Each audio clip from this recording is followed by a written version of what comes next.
This is a special report from News Channel 4. Good morning, everybody. I am Jane Hansen in the News Channel 4 studio this morning to bring you some news. We are looking at a picture now of the World Trade Center, and we have an eyewitness on the telephone who tells us that he has seen an airplane crash into the World Trade Center. His name is Tony Arrigo. He is on East 12th Street. Tony, can you please tell us what you witnessed? Yes, I can tell you what happened. I was taking the garbage out of the building when we heard this roaring engines coming. We looked up and there was a plane. Next thing you know, we heard boom. We ran up to the corner and hit right into the World Trade Center. Tony, can you tell us what kind of an airplane is it? It had to be a 737. It had to hit the World Trade Center. It was a big, big plane. Okay, and what do you see at this point? Oh, smoke and screaming and, screaming engines, and all the fire engines and police departments are all traveling down that way. Oh, my God almighty, the black smoke all over the place. I hope there's got to be somebody killed in it and poor people that went to work. Well, Tony, we don't have any confirmation from any officials of this happening. Just repeat again, you were just going outside. I was bringing the garbage out to the freight entrance when we heard this roaring engine. We looked up and there was the plane. Next thing we know, in a matter of seconds, we heard a boom. We went to the corner, and there it was, right in the middle of the World Trade Center. Where are you standing right now, Tony? I'm right in the building right now. Okay, and what do you see at this point? Oh, people all staring up there, looking at it and all. Oh, my God, the smoke is coming out, black billow smoke. Okay, you can see we are physically looking at one of our sky cams right now. We can see billowing smoke from the top of the World Trade Center, Tony. Yeah. Are there other people that are around you at this point? Is everybody in pretty much of a state of shock? Oh, of course they are. People are all in shock. The people in the building are in shock, going out. My God almighty, this is a real disaster. This is worse than the one that hit the Empire State Building back in 1939 or 38, whenever that was. Okay. Tony, how long ago did you witness this happening? Oh, come on, 10 minutes ago. 10 minutes ago? That's about all. Okay. And again, we're putting our camera in. We are pushing our camera into the top of the World Trade Center, and we can see that there appears to be some fairly significant damage to the top of it. Oh, yes, there's got to be at least 15 floors that were hit with the plane.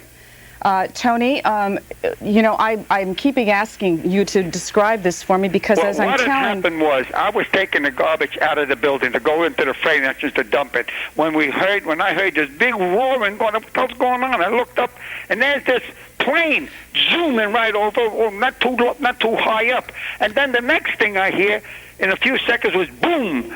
So I ran up to the corner, and there it was, right in the middle of the World Trade Center. Tony, we are looking at the World Trade Center as we speak. I can witness that there appears to be some things falling off of the building as we are looking at it. It's got to hit at least 7, 8, 15 stories it had it banged into. Uh-huh. Oh, and it's halfway in the building. Okay. And if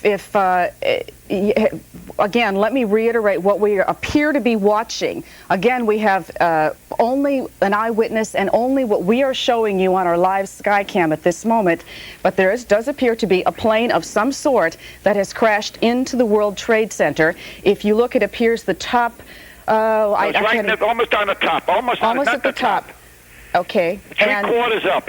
Yeah, at least three-quarters, if not, very close to the top. But we can see that the building, there is a lot of structural damage, and there is a lot of smoke. Structure. Yes, ma'am. I just hope nobody got... I wish they weren't there. Oh, my God, this is a real disaster if anybody's gone to work. Tony, thank you very much. We appreciate your sharing this, what you witnessed with us. My pleasure. Thank you. And I'm at 31 East 12th Street. Okay, we are now going to go to another eyewitness, Ed Buddha. Ed, can you please tell us what you witnessed? All right, I was ready to get on the ferry, and people started yelling and screaming, and smoke and flames were coming out towards the top of the building. And I'm still on the ferry now, and I can see it. Smoke is coming out of both sides, so whatever went into it, it looks like it just went right through it. It's really bad. A lot of people. I just heard somebody say that they thought it was a 737 that went through the building. But you, at this point, you cannot physically see any remnants of an airplane or anything such as that. Can you not? Ed, are you still on the telephone with me? That was Ed Buddha, another eyewitness who was on a ferry, and apparently we've lost our contact with Ed at this hour.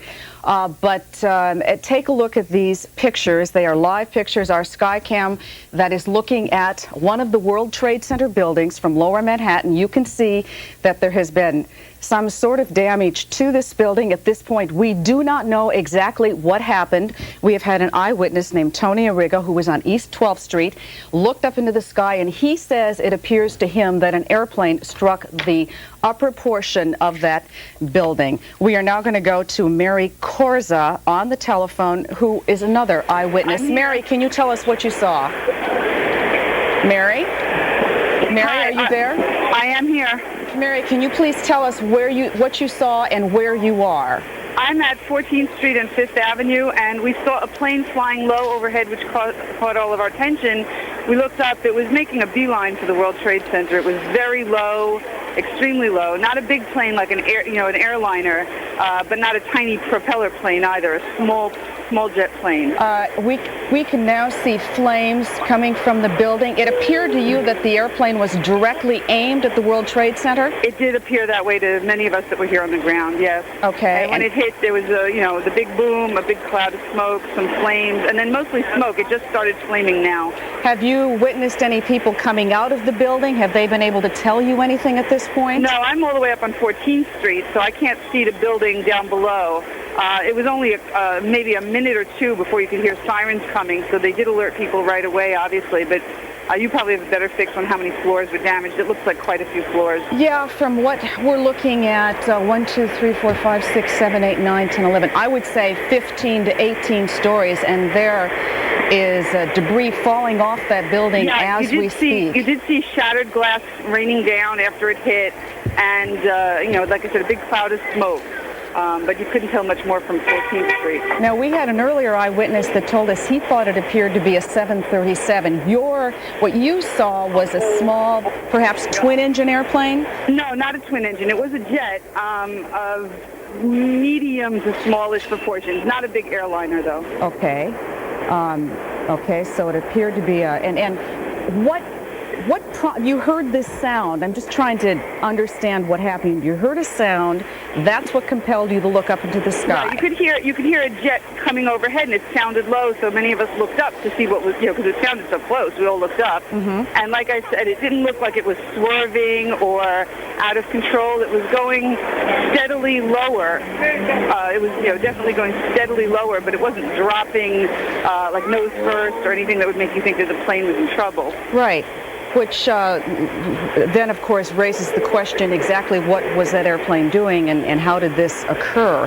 Right. But the airplane did not appear to be in trouble to you. I don't know enough about airplanes to know what it should look like, but it wasn't nose down or it wasn't swerving up and down or left and right. It was making a straight, steady decline towards the World Trade Center. Mary, I'm hearing what sounds to be an awful lot of people that are either crying or sobbing or something in the background.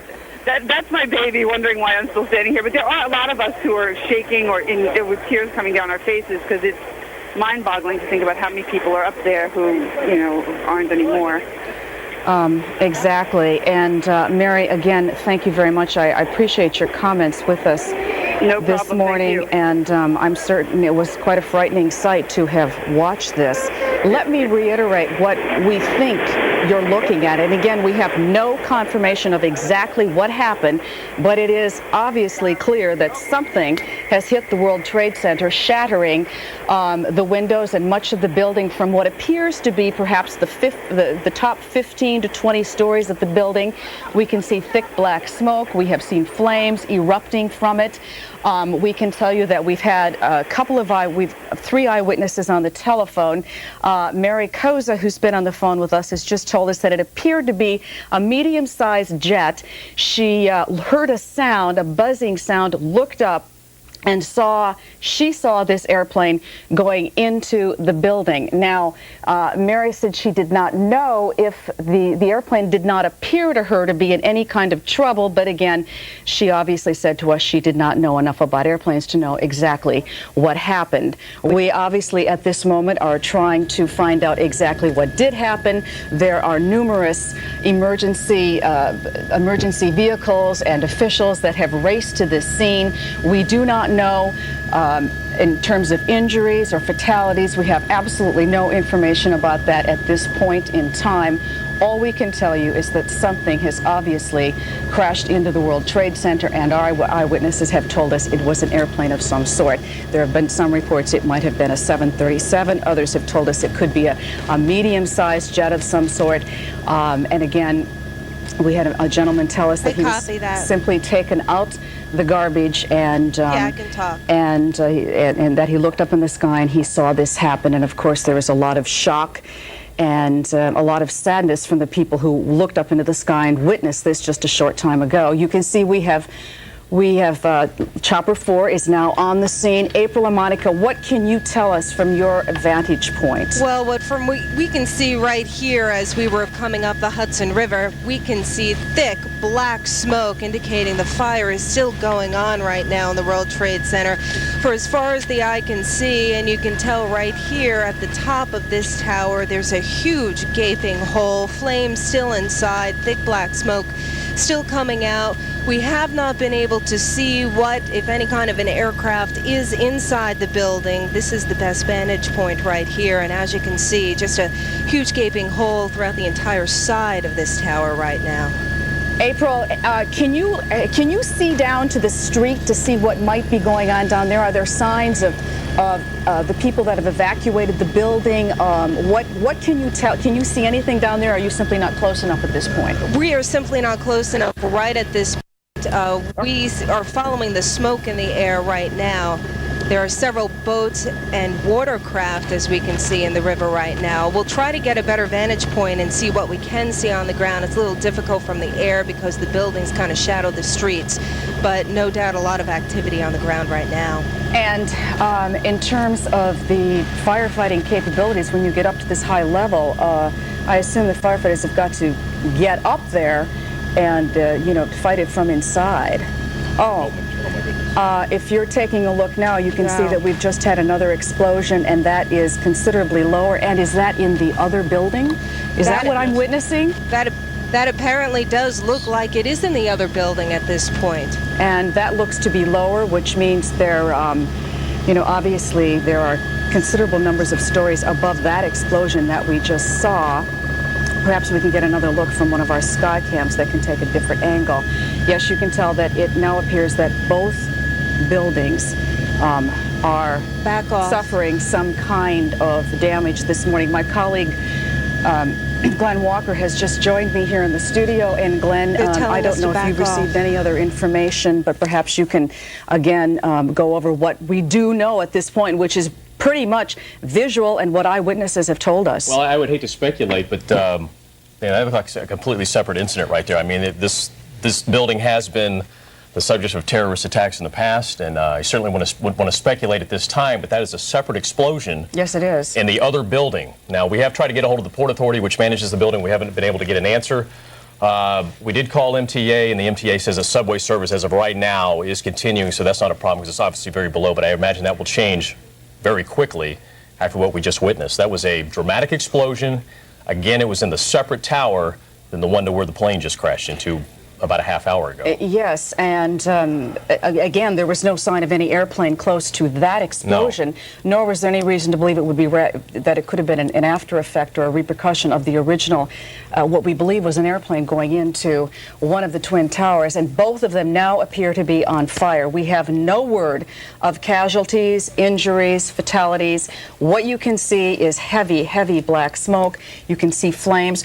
How far down do you think that goes on the second of the World Trade Center I would say buildings? that is probably maybe 7, 8 floors below from where the plane crashed into the original fire that we saw in the separate building. But that, as I said, it just looked like an explosion. It had nothing to do with the plane crashing into the first building. Exactly, and of course there are thousands of employees in those buildings. It is a regular work day. We have no information about anybody who is inside there and what kind of shape they might be in. We, at this point, are seeking confirmation of exactly what happened, particularly what just happened with this second apparent explosion. And I don't even know. We're going to look at the tape of this last explosion. Maybe we can pick up something here.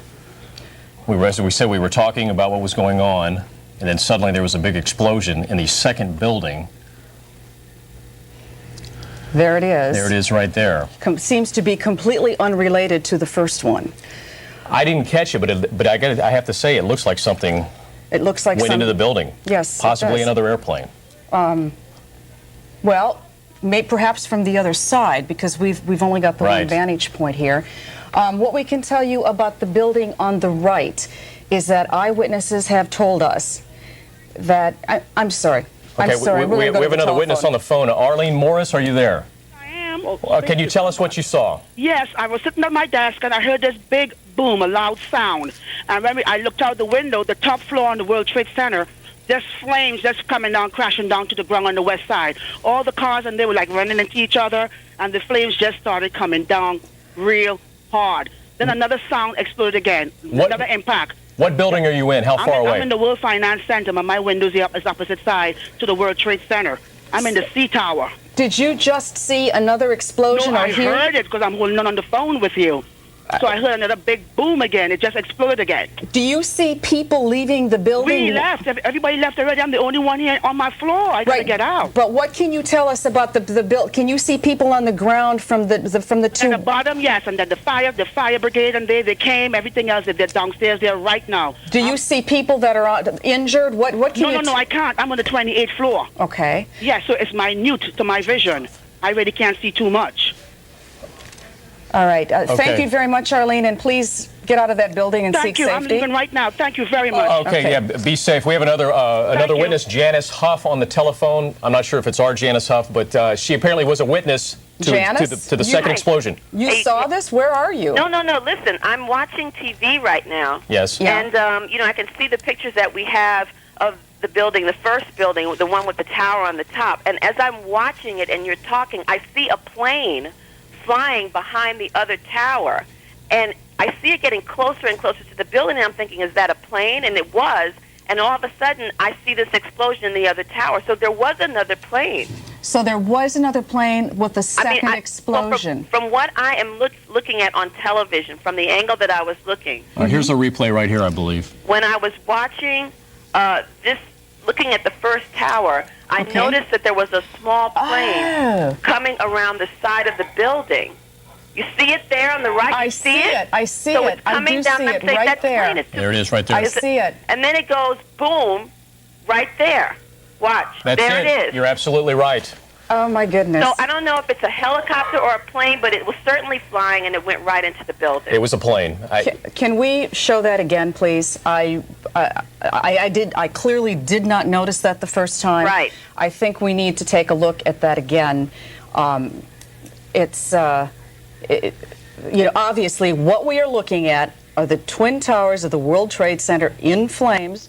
We know nothing yet about the number of people, or what has exactly happened there. We can only tell you what we have witnessed and what eyewitnesses have told us. Now here we're going to look at this tape again. Here it comes. I think we definitely have to open this up to speculation. This could be a deliberate attack. Yes. Okay. Now up on the right-hand side of our screen, let's take a look, and we will show you what Janice has pointed out to us. There it comes. It's not in the screen yet. It's not in the screen yet. Upper top, there it is. You see it coming down. Do you see that coming in? You can see that. It looks... It goes between the two buildings. And it's coming right for and right it. there. Yep. Right there. There it is. There. It's right for it. Obviously, we know nothing more than what we're looking at.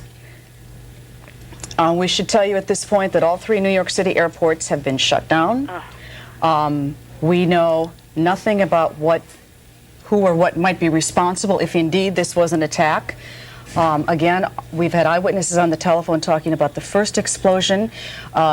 We had 2 people that told us that they saw an airplane, medium-sized airplane, going into the first tower, and then we just showed you what we saw on the videotape. Yes. Let's go to April and Monica up in Chopper 4 with some more information. April? April, can you hear us? I guess we'll get to April in just a moment. I know that they've certainly made April and any of the other choppers who are in the area trying to cover this story back off, because obviously what they want to do is get their work done in terms of rescue and getting people out of there. And as you just mentioned, all 3 airports are closed. And I would imagine especially after seeing that second airplane crash into the second tower, I would imagine that the military right now is up in the skies, and I'm sure that they are certainly scanning the area for any more aircraft that could possibly be trying to come into the area. You will remember that the World Trade Towers were the subject of an attack. How many years ago was it now? 10, 11? I can't even remember for sure. But again, there has been a lot of security there. There has been obviously they've been very consistent in keeping those buildings rather secure. So once again, we'll always secure at the bottom. That's right. You know, you can't get in from ground level, but obviously very vulnerable up in the sky. Exactly. So let us, again, reiterate what we know and what we think we know, because this is something that happened about 25 minutes ago. Yes. There were 2 explosions. The first one happened, maybe it was a half an hour ago, and there were eyewitnesses that told us on the first of the towers, the one that is closest to me, or closest to your screen, I should say, eyewitnesses told us they witnessed an airplane that apparently was making a beeline for that building, and there was an explosion, and you can see the damage. Then, just a couple of minutes ago, we saw a second explosion. When we went back and looked at the videotape, it was very clear that a plane was coming. It was very clear that a plane was coming from the right over the Hudson River and went between the 2 buildings and then slammed into the second building. That was the second explosion. First time we saw it, we didn't really catch the plane, but after a call from Janice Huff, she pointed it out to us, and sure enough, a second aircraft looked like it made a deliberate beeline for the second tower, and we saw that explosion just a little bit lower than the original explosion in the first tower. Obviously, this is already having quite an effect on the city of New York. Here take a look at this video. Let's just look at this one more time. There you see the plane. Between the 2 buildings. And then you see the explosion. Right there. Unbelievable. Let us tell you that all of the airports in the New York City metropolitan area are closed down right now. Subway lines 1, 2, 3, and 9 have all been, the service has been, it's been cut off for the moment. And we will continue to bring you up to date on what is going on, and we actually, are hoping we'll be able to talk to somebody from the mayor's office in just a few minutes to see what they might know. Okay, right now, let's, as you can see, the Chopper 4's had to back off. Let's go back to April and Monica up top. April? Okay, what we can tell you right now from up here in Chopper 4, we cannot get any closer than about 5 miles to the scene because we need to keep this far back. But you can see the black smoke as far as we are away. We can zoom in here for you. First, you saw the smoke from the one tower. Then we witnessed an explosion on the other tower. Now, we think that there was a plane that actually headed into that second tower at some point, and that's what caused that second explosion. We are unable to get close enough to actually show you or tell you what's going on at the ground, but an unbelievable sight here from above the Hudson River at this vantage point. Back to you. I'm just looking at the wire service at this point, and it tells us that the FBI is investigating reports of a plane hijacking before the World Trade Center crashes. Now, that's all they're telling us. We know nothing more than that. Again, what's been happening here this morning, we have no absolute confirmation of anything other than what we can see with our own eyes. And now the FBI is telling us that there has been some sort of a plane hijacking that they're investigating. Yeah, we have another witness on the telephone right now who actually saw the second explosion. Elena? Curtella. Elena, can you hear us? Yes, I hear you clearly. Where are you? Tell us what you saw. Well, actually, I was washing my dishes at my window, and I heard a very low plane, which usually does happen, but when I looked up, it was like I was actually gliding with it, and I saw it actually went straight into one of the Twin Towers. It was like it sunk right into the floor. It just disintegrated instantly. Can you tell us what kind of an airplane it was? It looked like a huge 747. It was a big airline. It wasn't a small jet. It was a big carrier. And you couldn't see anybody? Could you see a pilot or any such thing? No, I actually was. It was like side by side. It was like I was right behind it. It was huge. I couldn't believe how low it was. I was telling my roommate, this plane is very low. And I actually saw it go straight into the Twin Towers. Like, why is he going into the building? It was like it was almost deliberately glided into the building. Elena, where exactly do you live? Where did you see this from? Battery Park City? No, I'm in the East Village on 13th Street. And you then saw the plane go into the building, and I assume you saw the resulting... You better believe it. I saw an explosion like I have never seen, and all I can say is those people, I don't know, but they're all definitely disintegrated. It was the most awful thing I've ever seen. It was so sad. I was like a nervous wreck. Well, I don't blame you. I appreciate you. It really was awful, and all I can say is we should pray for those people, because it looked to me that it was deliberate. Unless the pilot had a heart attack, it was like this big 747 just went right into the floor of the Twin Towers. Well, Elena, yes. We thank you very much for calling us and giving us this information. Absolutely. And obviously stick with us, because we are going to find out what happened. We just simply do not know for sure yet, other than the fact that airplanes ran into both of the Twin Towers about half an hour ago. 18 minutes apart was one attack from the other. I shouldn't call it attack. One ramming into the tower to the other. So. But you say we are getting reports that the FBI is investigating possibly these two planes have been hijacked, and I would have to think if she's correct, and it was a commercial airliner that went into the second building, then I think we've definitely got a very serious situation. Well, obviously we have a serious situation anyway, but without going too much into speculation, I think we are definitely possibly looking at a terrorist attack here. What we do not know, the FBI has not said where they are investigating the reports of the planes being hijacked from. Right. Obviously, it had to be a fairly recent hijacking, if that's indeed what happened, because there were no previous reports that would have led to any kind of speculation about what was going to happen next.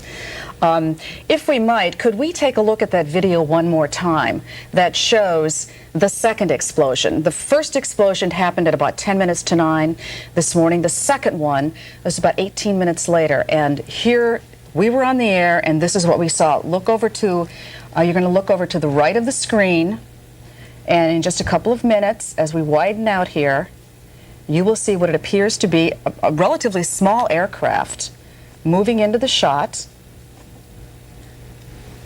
Do you see it in the upper right? Coming in.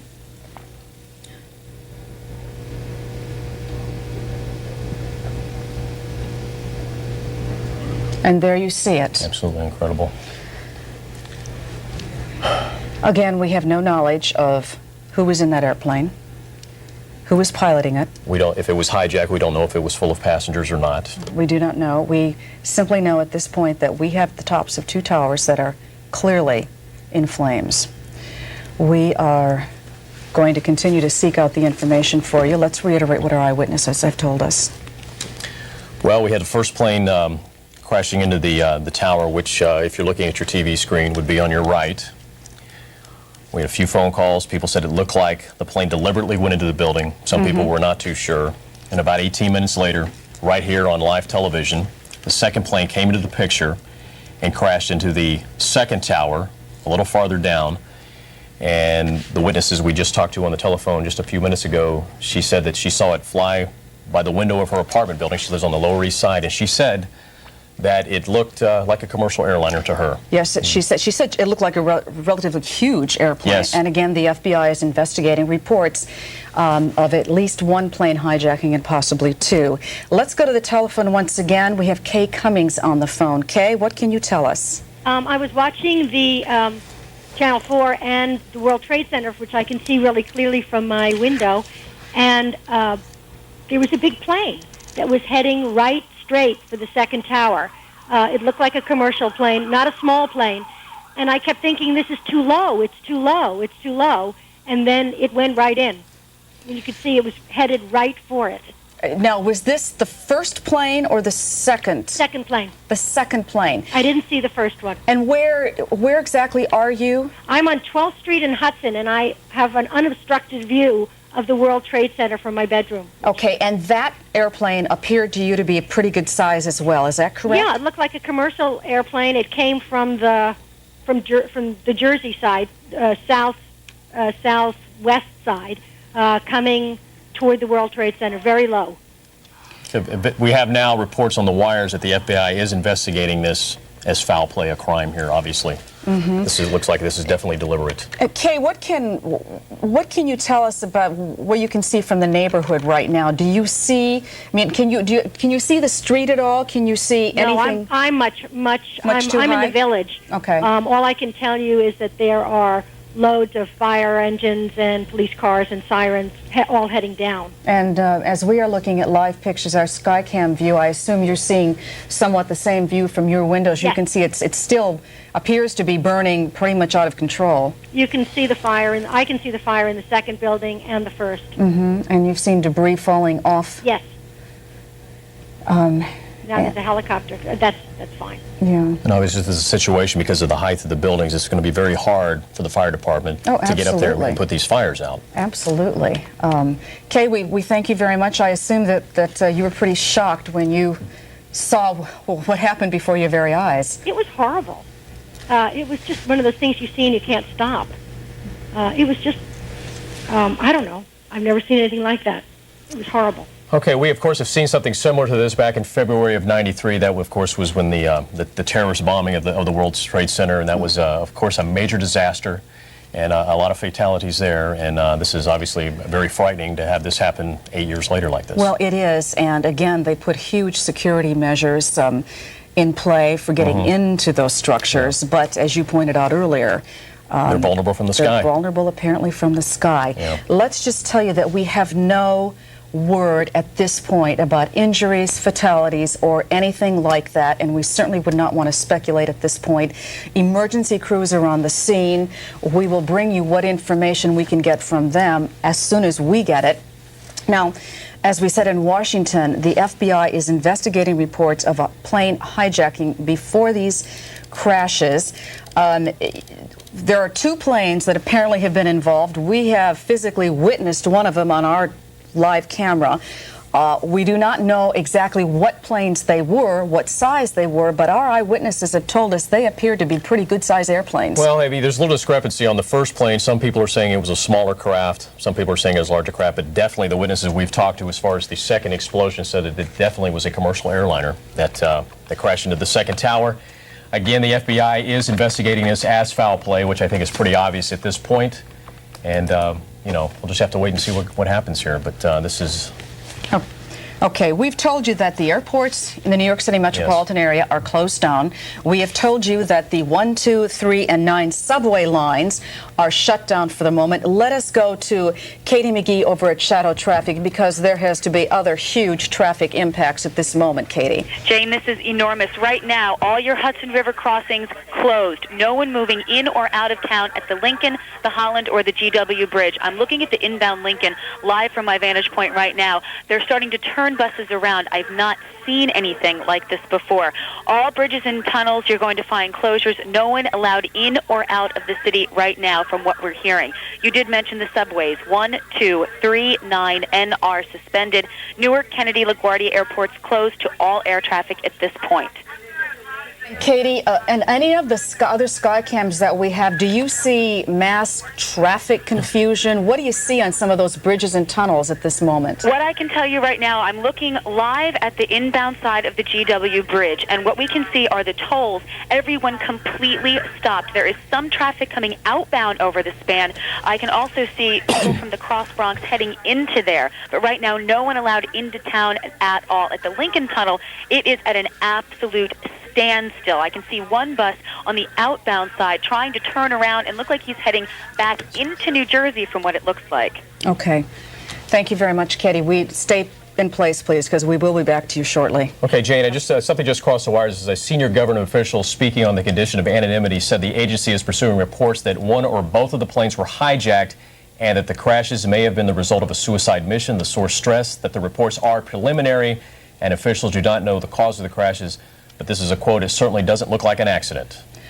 Well, again, can we reiterate what we do know? Because as you can imagine, this is pretty shocking to people in the metropolitan area to just even look at these pictures. What we have been told by eyewitnesses is that they saw apparently fairly large-size aircraft going into the first of the World Trade Center towers, the one on your right as you're looking at the screen. That was at about 10 minutes to 9. Then, about 18 minutes later, there was apparently an airplane, because we could see that from our own sky cams and our Chopper 4 video, that went into the second tower, and there was a resulting explosion there. Okay, Jane, we have another witness on the telephone. Todd Hollerman, can you hear us? Yes, I can. Where are you, and what did you see, Todd? I'm at 330 West 42nd Street. I saw a huge plane come in from the water and crash into the side of the building. Which water? You talking crossing the Hudson? Right. Now, this would be the second explosion? Right. And from your vantage point, could you tell what kind of an airplane it is? There seems to be a lot of confusion about that. It looked huge. I couldn't tell exactly what kind it was. It was just tremendous. I was just saying to my coworkers, look at the size of this thing. It looks like, some kind of stealth fighter or something. And what you saw, was it deliberately aiming for the building? It didn't appear to be a plane that was in any kind of trouble, anything like that. Right. I mean, I thought I was watching like a movie scene. It was moving in quickly. It was moving in close, and then it was just, boom. Did you see any insignia on that airplane? No, I didn't. And you then saw it hit the tower. Right. And I'm just curious, did you at that point see any other, reaction? Did you hear anything? Did you see anything when you saw that initial explosion? No, I'm not close enough to really hear anything, I don't think, but I'm just looking out my window right now in shock, watching this thing burn. Yeah, as we all are, Todd, thank you very much. We appreciate it, and we appreciate your information. Sure. Jay, we just learned that President Bush was in a classroom in Sarasota, Florida, reading to some students. His chief of staff, Andrew Card, whispered in ears and told him what was going on, and the president will be coming up in just a couple of minutes, and he will give us his reaction on what is going on. And again, we have not heard from emergency workers on the scene to know the extent of the damage or the injuries at this point. One would have to assume on a day like today, a normal work day in New York City, 9 o'clock in the morning, most of those offices were probably open. Yes. And there were certainly a lot of people in those two buildings. To our knowledge, people on the lower levels have been evacuated. But at this point, we simply cannot bring you any information about what is going on. There's one of those Hudson River crossings that Yeah. Katie McGee was talking about. You see the George Washington Bridge, traffic has absolutely stopped. Traffic going into the city, you can see on the bridge, there's absolutely no cars whatsoever. Let us just tell you that you really cannot get in or out of this city at this moment Actually, in you time. can get on the outbound, they were letting cars come out over to New Jersey. Right, but you cannot get into the city. Absolutely, can't get into the city. All the airports are shut down. The subway lines, 1, 2, 3, and 9, are shut down at the moment. We do not know when anything will get back to normal.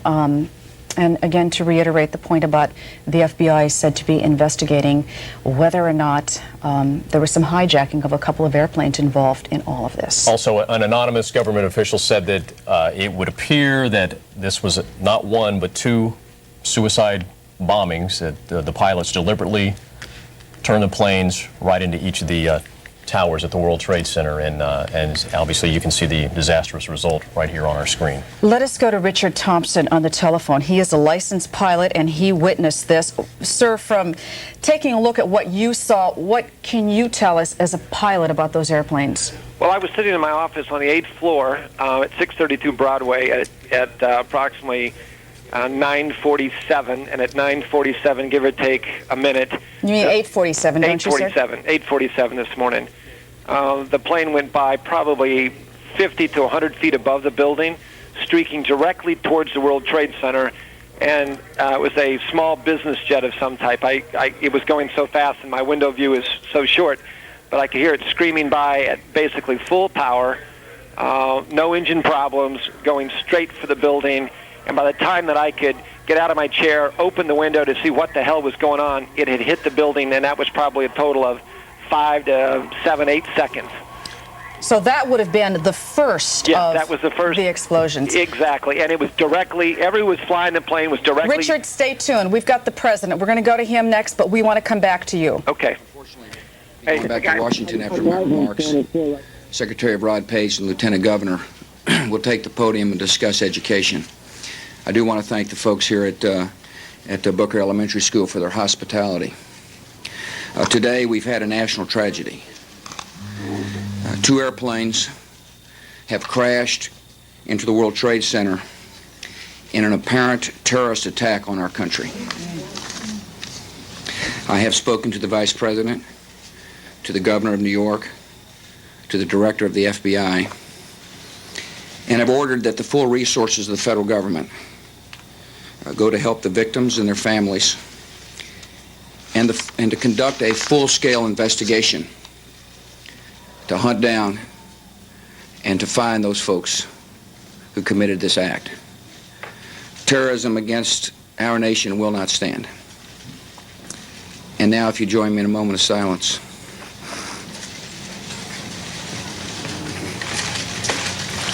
May God bless the victims, their families, and America. Thank you very much.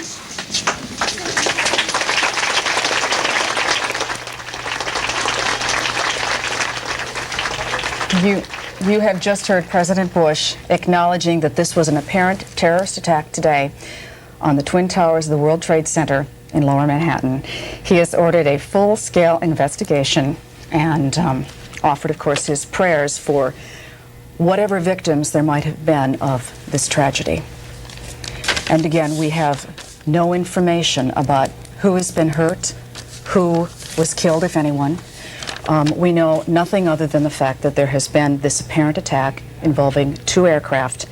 Can we go back to the telephone and Richard Thompson now? Are you still there, sir? Yes. Again, you are a licensed pilot. You were describing to us that you saw what appeared to be a small business jet that was flying, that came screaming by your office window and went right into the tower. Exactly. Is that being a pilot is the first thing I recognized, that there was no way that a business jet could be flying at that level at this time of day over the city without special permission. So that I tried to crane my head out the window, but within 5 seconds before I could open my window and look out, it already had flown directly into the building. I mean, a pilot, I know that you could have avoided that at 99%. If you were in trouble flying that plane, you could have avoided that building. And so whomever was at the controls directly flew that thing right into the side of that building. Could you, again, did you see the second aircraft? Apparently it might have come in from the other direction. No, I couldn't see it. I was looking at the building when it hit, and I saw my colleague Tim Lufkin and I saw it hit the building, but we did not see it fly into the building. We saw the explosion from it. And again, I guess we're still trying to figure out, there are some reports that these planes were hijacked. The FBI is said to be investigating that. But the one that you saw appeared to be a small business jet. Yes.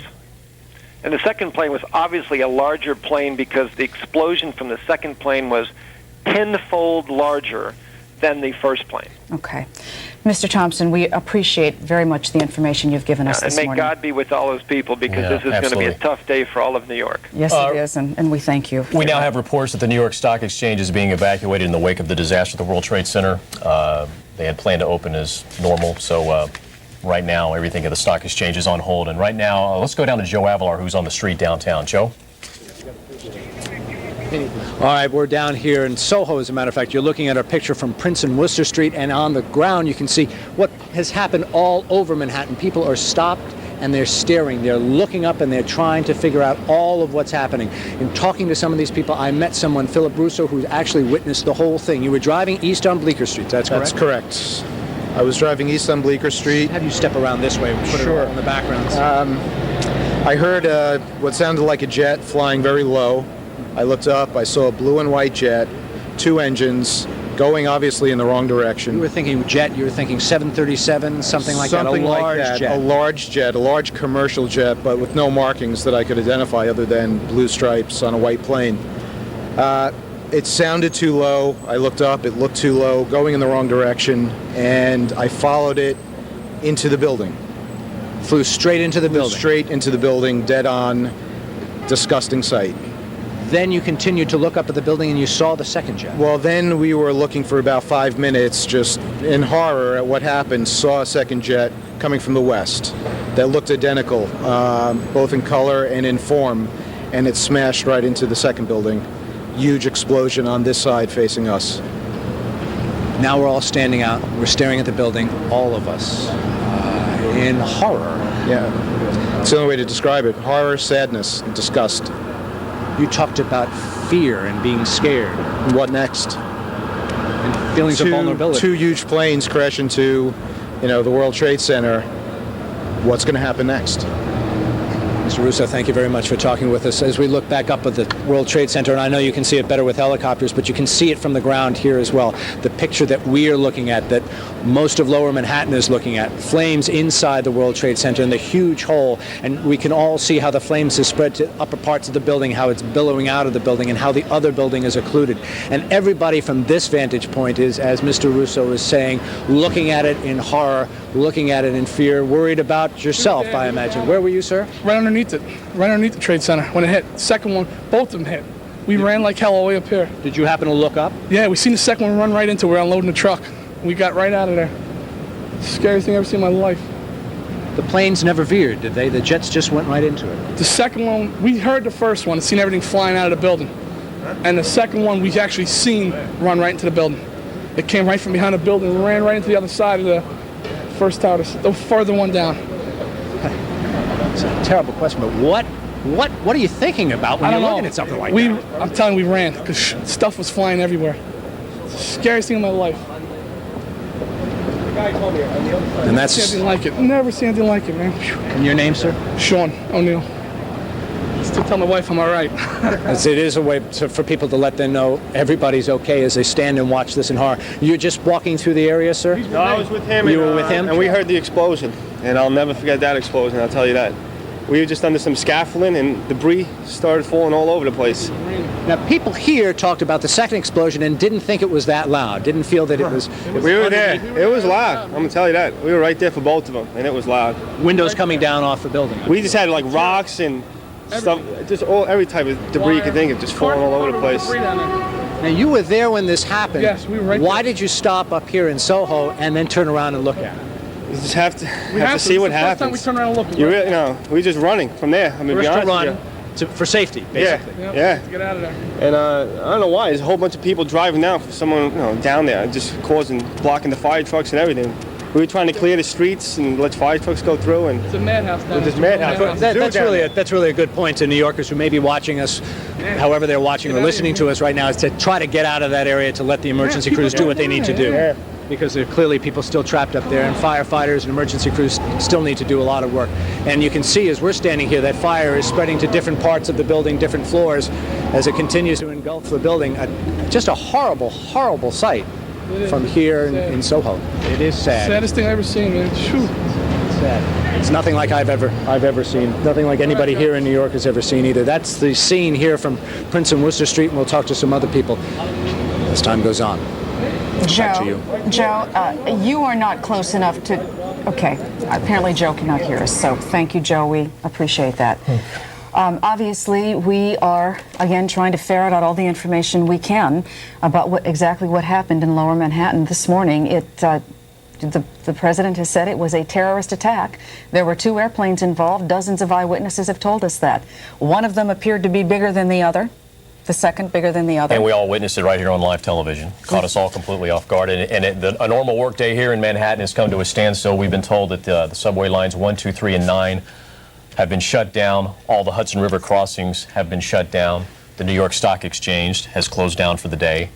And right now, a lot of people are just stunned in shock. Again, 2 airplanes, 2 separate incidents, minutes apart, crashing into both towers of the World Trade Center. And you certainly see the result as far as the structural damage. I mean, it is major. And as you said, President Bush said that this is an apparent terrorist attack. We expect to hear from Mayor Giuliani in just a couple of minutes. Governor Pataki is in town. As a matter of fact, he does have an office in the World Trade Center, but President Bush says that he has talked to the governor. Right. So as far as we know, the governor is okay. And like I said, we should hear from Mayor Giuliani in the next couple of minutes. But again, to reiterate, we know nothing about what happened to the people who work on in those floors, in those buildings. So we are simply waiting to find out about injuries and casualties, if indeed that's what happened. So you were looking at a scene that one would wish you could never witness in a city like this. And of course, this is the second major attack on the World Trade Center. There was the bombing back in 1993. And of course, that was at the bottom. And the top of the building, obviously very vulnerable, and we certainly witnessed that today. Right, with all the security changes that they've made on the bottom, so nobody can get up there without the right kind of clearance. But it's vulnerable to attack by air. Absolutely, you can't stop it up there. We are going to once again go to Katie McGee because, as we've been telling you, the city is literally at a standstill. No one's being allowed in from any of the river crossings. And the subway lines have been shut down in that area, and the airports are all closed. Katie, what more can you tell us? Jane, this is the latest. The city at this point is at a standstill. All 3 major area airports, LaGuardia, Kennedy, and Newark, are closed at this point to all incoming and outgoing traffic. All bridges and tunnels, no one is letting any traffic head into town. At this point, outbound, you are going to find some people. We just saw some folks that had been sitting in one of the tubes coming out of the Lincoln Tunnel. They were allowed out, but now everybody being turned away. We also saw a backup down near Canal Street waiting to get into the outbound Holland. Those people also being turned away. At this point, again, no one being allowed to head into the city. For all intents and purposes, all train service suspended is what we're hearing at this point. Police are saying, please leave the city if you can. Of course, this is rough because of the way traffic is right now. You really, really want to steer clear of anywhere south of Midtown, and again, everyone right now being turned away. We saw traffic trying to get into the Lincoln Tunnel, actually turning around and backing up buses, New Jersey Transit buses, bringing people back into New Jersey, never even making it close to the entrance to the Lincoln Tunnel. Katie, what do you think right now would probably be the best way to get out of Manhattan? Probably head up the FDR and the West Side Highway? At this point, you're going to want to try and get as north as possible. I can see from one of my cameras live right now the westbound Cross Bronx heading in towards the outbound George Washington Bridge. Traffic is in an absolute crawl right now, but they are letting you get onto the bridge and, from what it looks like, come in over it and back into New Jersey. I do see traffic coming outbound George Washington Bridge, inbound again, completely stopped. If you were planning on heading into the city, even if you think you may still have a meeting, at this point, again, you're being advised to please stay where you are. For example, if you lived in New Jersey, your best bet probably would be go through Westchester County, cross the Tappan Zee Bridge, and come back down? You may want to try that out. Let me take a look right now and see how my Tappan Zee Bridge camera looks. Just bear with me for 1 second, and I'll tell you. Actually, it looks like right now, traffic heading into Westchester is moving, but it's at a crawl. Again, at this point, things are happening so rapidly. If you were to leave home in Westchester right now, I can't tell you you'd definitely be able to get into town in another half an hour, 40 minutes or so. Well, it sounds to me like Jane, we're just getting a report that there's been an attack on the Pentagon. This is the Pentagon. This is from the network. This is the Pentagon in Arlington, Virginia. These are pictures that have just come in to us here at News Channel 4. You are looking at live pictures of what appears to be an attack on the Pentagon. We can tell you nothing more than what you were looking at.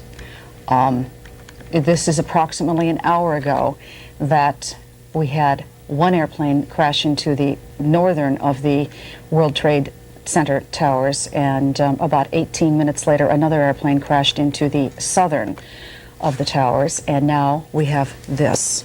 We also hear that the first plane that hit the World Trade Center was apparently hijacked after takeoff from Boston. It means there's a very good possibility that that plane did have some passengers on board. Do we know what kind of an airplane is it? What does it say? It doesn't say? At this time, it does not say. It just says the first plane that hit the World Trade Center was hijacked after takeoff from Boston. That according to a U.S. official. Now, according to the pilot that we had on a few minutes ago, he said that appeared to be a smaller jet, business type of jet. Yes. So perhaps it was some sort of a commuting airline or something like that. Let us go back and listen to what President Bush had to say a few moments ago. This was before this latest explosion at the Pentagon. Today we've had a national tragedy. Two airplanes have crashed into the World Trade Center in an apparent terrorist attack on our country. I have spoken to the Vice President, to the Governor of New York, to the Director of the FBI, and have ordered that the full resources of the federal government go to help the victims and their families, and to conduct a full-scale investigation to hunt down and to find those folks who committed this act. Terrorism against our nation will not stand. And now, if you join me in a moment of silence.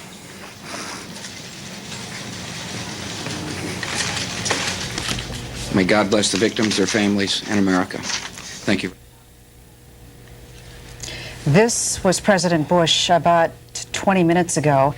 But now let us tell you that since that statement, there has been an explosion at the Pentagon, and we have on the wire now a story that says an Associated Press reporter saw the tail end of a large airliner plunge into the building. And this is a live picture of the White House. We understand the West Wing has been evacuated. Again, the president is not at the White House in D.C. He is down in Sarasota. He was reading to a class of children at a school when he was told what happened, and that's where he held his press conference. But again, two planes have hit the World Trade Center, and now witnesses say just a few moments ago in Arlington, Virginia, another plane has plunged into the Pentagon. And again, we have no information about exactly what happened down there, other than the fact that some sort of an aircraft has crashed near or into the Pentagon. So obviously, it is a day that we are witnessing something we have never seen before, and we don't know anything more about who's responsible for it than we have since the very beginning, which was about an hour ago, which was when the first aircraft, as the president said, apparently a terrorist attack. Exactly, and he has ordered full-scale investigations and has vowed to use every effort he can and that this country can to find out who is responsible and to bring them to justice. We have had numerous eyewitnesses who have talked about the airplanes that they saw literally smash into those two buildings about 18 minutes apart within the hour. And obviously it was something that they witnessed with shock and with horror. And we have nothing to tell you at this point about the number of injuries or the fatalities. We understand Mayor Giuliani is about to hold a press conference, and perhaps he will be able to give us some more information about all of that. This just crossed about the Pentagon. An Associated Press reporter said he saw the tail end of a large airliner plunge into the building. He says smoke is billowing out of the Pentagon. So obviously now we're looking at the hijacking probably of 3 commercial airliners here in the United States. We know the first one that plunged into the World Trade Center came from the airport in Boston. And through a transmission, they learned that that plane was hijacked. We should also warn those of you who are watching us that if you have plans to come into New York City today, you must cancel them. The city is literally shut down. The stock exchange has been closed. The airports are closed. The bridges, the tunnels, closed inbound and pretty much outbound at this point. The subways, all train service has been stopped. So we, of course, recommend that you stay put wherever you are and stay tuned to find out exactly what is happening. And we've just learned that after what has happened at the Pentagon, that the West Wing of the White House has been evacuated, as well as the U.S. Capitol now.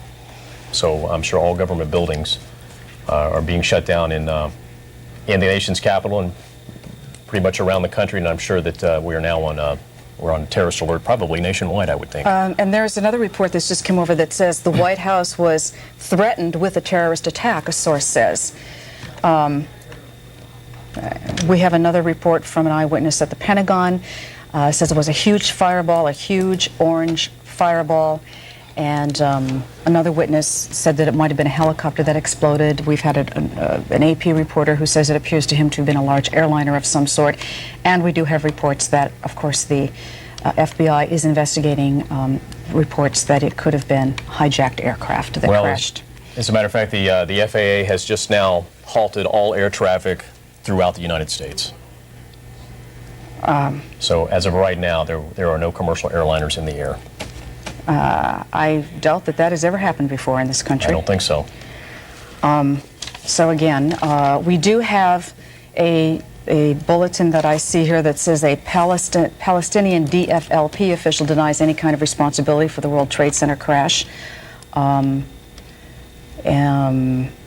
You know, again, everybody is trying to find out exactly what it is that has happened here. We simply do not know who is responsible. If we might, could we see the video again that showed us the second airliner crashing into the southern of the buildings? Now, as you will see in a couple of moments here, a plane will come into the picture from the upper right-hand corner of your screen, if you're watching at home. Coming down here in just a few seconds as our camera backs up from Chopper 4. There you see the plane coming into the picture. It will dip down below the first building. We don't see it for a couple of seconds, and then it comes back out and slams into the other tower at the World Trade Center. Again, this has all happened within the past hour and 5 minutes or so. We are witnessing things that we've never seen anything like it before. Obviously, there was a terrorist attack back in 1993, about 8 years ago, on the Twin Towers. At that point, 6 people were killed, 1,000 people were injured. Major security measures were put into effect after that, making sure that people did not get into that building unless they had the proper clearance. But obviously, the buildings today were vulnerable to air. We do not know anything about the people who were working inside those buildings. Obviously, it's a full work day in New York City, a Tuesday in September, and it's also primary day. So people were going to work as usual. Now, it happened a few minutes before 9 in one of the buildings. Yes. Well, one would assume that maybe some of those offices weren't quite open yet. I would think so. A lot of people had not arrived to work. We certainly hope that is the case. As you said, the first explosion, the first plane slamming into the first building, a plane that was hijacked from Boston, happened about 8:50, somewhere between 8:50 and 9 o'clock this morning. And it was 18 minutes later, we saw right here on our live picture from Chopper 4, the second plane, which witnesses have described as a full commercial airliner, slamming into the second tower. And you saw the dramatic explosion. And of course, just a couple of minutes ago, witnesses say that another commercial airliner has slammed into the Pentagon down in Arlington, Virginia. The U.S. Capitol and the White House have both been evacuated, and we understand that the White House had received a threat of a terrorist attack. Now we're looking back at the Pentagon. Again, you can see the smoke billowing from there. We have no other information at this point about casualties or injuries or exactly what it was that smashed into the Pentagon earlier today. That happened, what, 25 minutes ago, 20 minutes ago? Something of that sort. One of the other pictures we actually saw a member of the military in full fatigue. Outside the White House. Outside the White House, fully loaded and ready to go for anything. We expect that Mayor Giuliani is going to be speaking shortly. As you can imagine, I'm sure there is a scene of much confusion now at downtown in Lower Manhattan, outside the World Trade Center towers. We have just been told that the Pentagon is being evacuated at this point. And we're looking back at the World Trade Center towers here. The smoke continues to billow. The fire is clearly not under control yet. Jan, we have another witness on the telephone of the second plane slamming into the second tower. His name is Robert Thomas from Brooklyn Heights. Can you hear me, Robert? Yes, I can. Can you tell us exactly what you saw? I was on the roof deck of my building watching the fire from the first explosion, and I was on the phone with my parents in Florida, and I watched the second plane coming in from Staten Island-ish area, and I was telling my mom on the phone, that plane is too low. I can't believe it's that close to the building after the first one hit. And it was gray on the top plane. It was about the size of one of the shuttles, maybe coming from D.C. area. It was not a small plane. It was like a 737 or something. And whatever airline is gray on the top. And I saw it hit the building. I have a very good friend who works at Windows in the World, the pastry chef, Heather Ho, and I hope to God she's okay today. Have you attempted to reach her? I tried to call her at home. The work number is busy, of course. And I tried to call her at home and got her message. Okay. Again, we've been talking about how the FBI is reporting, or is investigating reports that at least one aircraft, if not two, were hijacked earlier today. So from your vantage point, what you could see appeared to be the size of perhaps a shuttle aircraft. Right. It was not a small plane. It was a big plane. Okay. I know people have been saying a small commuter, but it wasn't small. It was definitely it definitely held a good group of people. Mm-hmm. Could you see anybody through the windows of the cockpit of that aircraft? No, or were you too far away? It wasn't that close, but I could clearly see the plane coming in. I could clearly see it aiming straight for the building. It was in a long, swooping motion. It wasn't a jerky flight. It went straight into it. Oh, my. And it was it was so low, it was unbelievable to watch.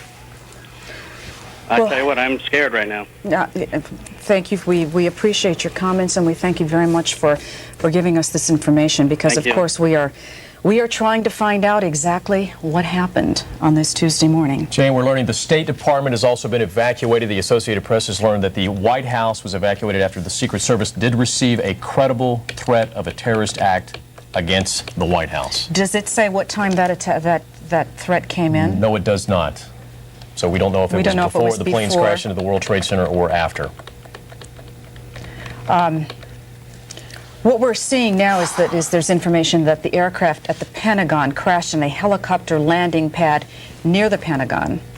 Again, the West Wing of the White House evacuated amid threats of terrorism. As well as the U.S. Capitol and the State Department now. Exactly. One of the planes, we're also being told that one of the planes that crashed into the World Trade Center had been hijacked after takeoff from Boston, as you've just said, citing a transmission from that airplane.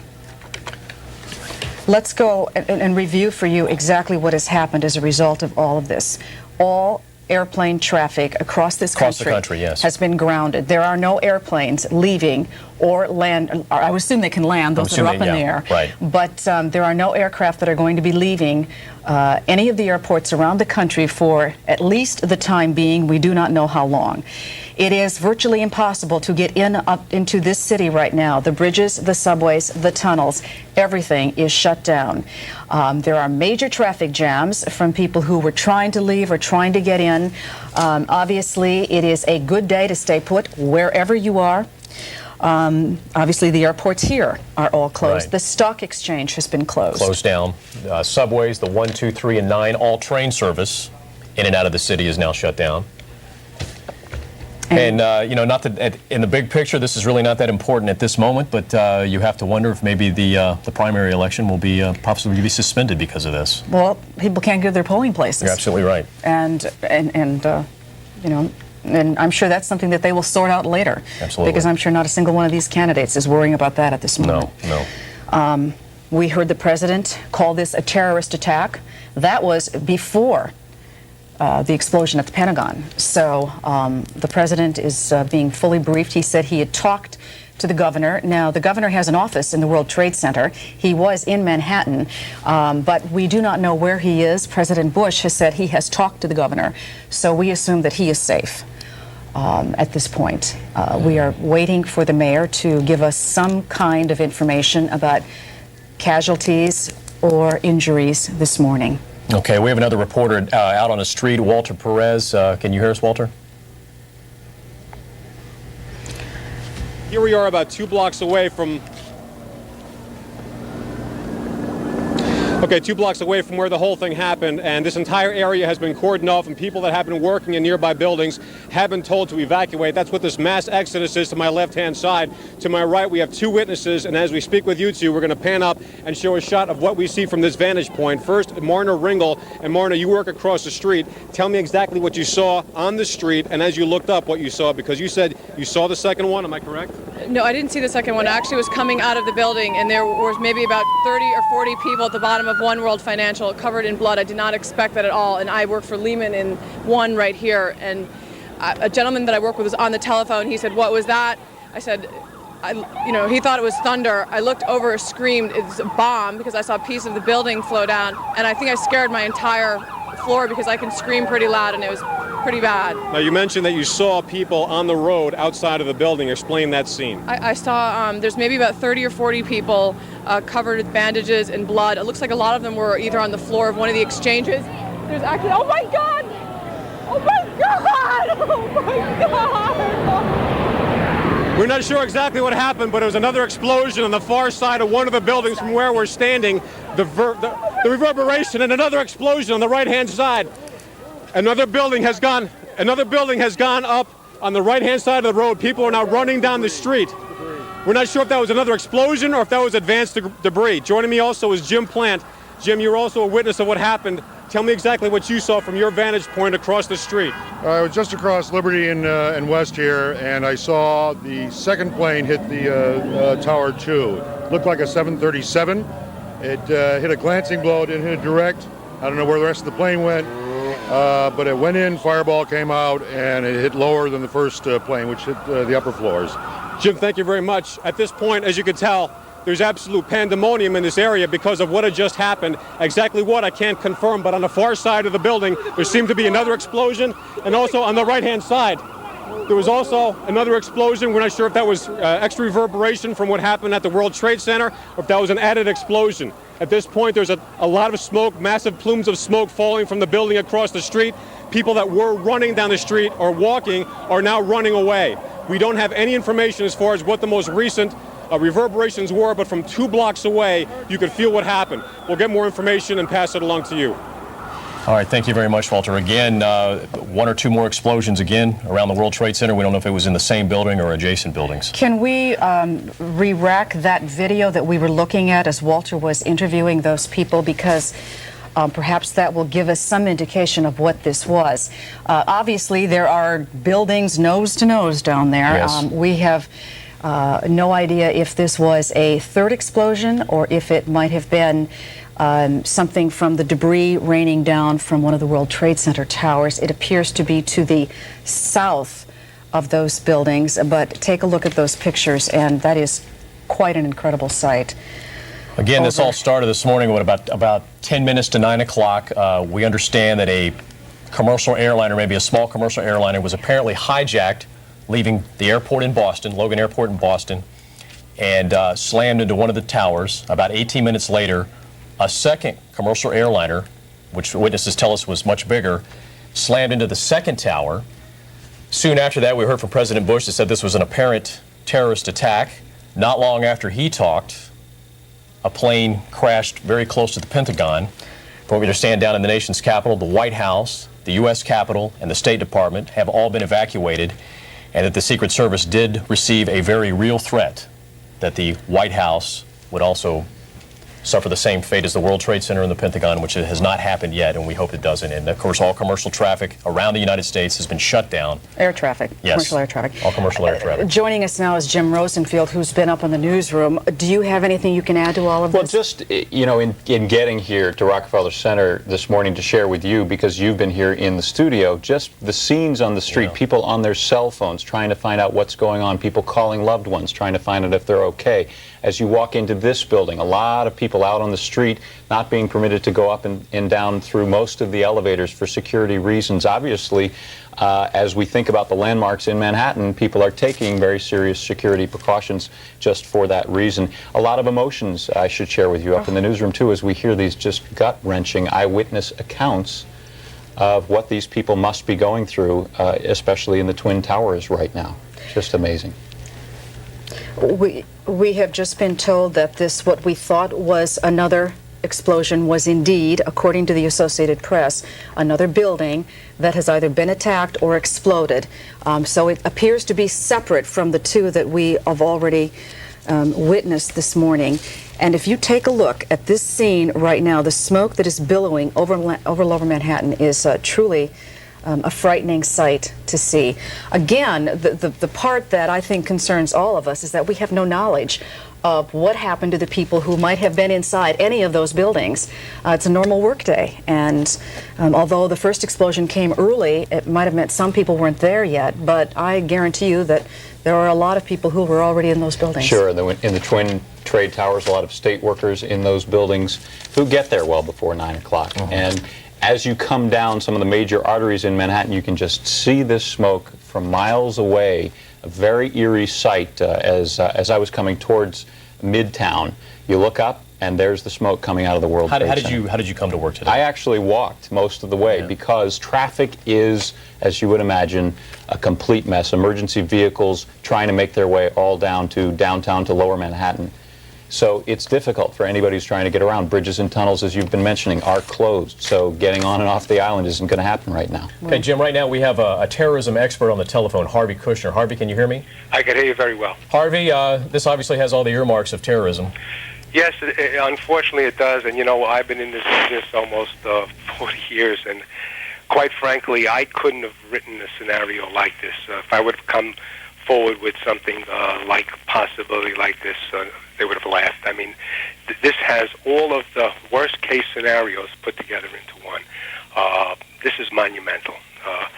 This will be something that, you got Gary Condit in the news, you have OJ.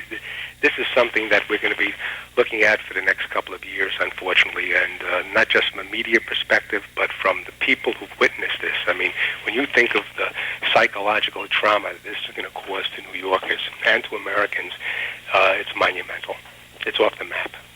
As you see the scope of this and the methodical way in which it appears to have been planned and happened, and again, we don't know what truly occurred, but there's talk of aircraft being hijacked, right, of second explosions, of et cetera, et cetera. What, if there are signals you can read in that as an expert on all of this, what can you tell us about that? Well, it shows that, in the last couple of years, and I just got off of the embassy bombing trial. I was involved in that, and I've seen a picture painted of Osama bin Laden, not to say that he's involved in this necessarily, but of his network and his ability to try to do damage to the United States. And over the last couple of years, a lot of terrorism experts worldwide have been talking about the day of the freelancer, for those not familiar with the term, individuals who do things by themselves. Obviously, this type of event which occurred today is something that costs a lot of money, a lot of planning, such as what happened in the embassy bombing trial, had to blow up 2 embassies. And obviously, they had the will and the desire, many people, to be able to pull something like this off. I mean, think about hijacking a plane, the difficulties involved in that, but yet to have it flown into a building is just monumental in terms of timing, in terms of the ability of the number of people on that plane. I mean, if I had to surmise, I would think it wasn't just one individual. It had to be groups of individuals to be able to control something like that, to pull something like this off.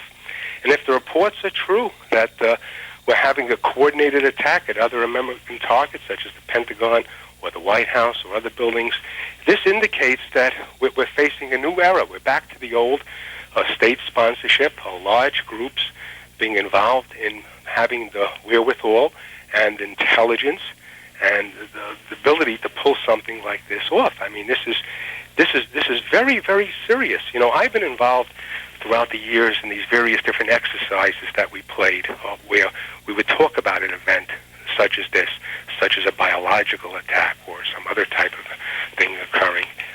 But this type of scenario never really was painted, because the type of planning to go into something like this was just thought to be not as possible as the launching of a chemical or a biological, even a small nuclear weapon. I mean, this is just something that, brings goosebumps to me.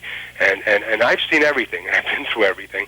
And this one tops it all in terms of the temerity in terms of the planning, in terms of what the aftermath is going to be, the shock to the American psyche, to the American public. I mean, think about this. We try to calm people down by telling them, you know, the chances of you being involved in a terrorist act is very, very small. What do we tell people now when they walk around New York City and look up and see the trade towers on fire? We see other buildings exploding. We see people crying in the streets. I mean, this is a horrific event, and it's a very, very sad day in American history. And Dr. Kushner, I don't know if you're watching television, but we are now showing our very first pictures of some of the victims of this today, and we can see some horrific, what appears to be burns. Yes. Some serious injuries. Again, this is video that we have just gotten in. Yes, I'm watching it. I can see it. We've also been told that the second tower that was hit by the second plane, which is One World Trade Center, we understand that that tower is actually collapsed at this point. Well, I'm looking at this picture right now, and you cannot see the top of the second tower. That's correct. So a few moments ago, if you remember, there were just billowing smoke there. We just have to hope that area was completely evacuated. You know, if I might just interject this, I was involved in a civil litigation against the Port Authority of New York and New Jersey because I was representing with a team of attorneys who represented two clients who were in the B2 level. And the trade towers was warned many years in advance that there's a possibility of having a bomb placed in the bottom of the building.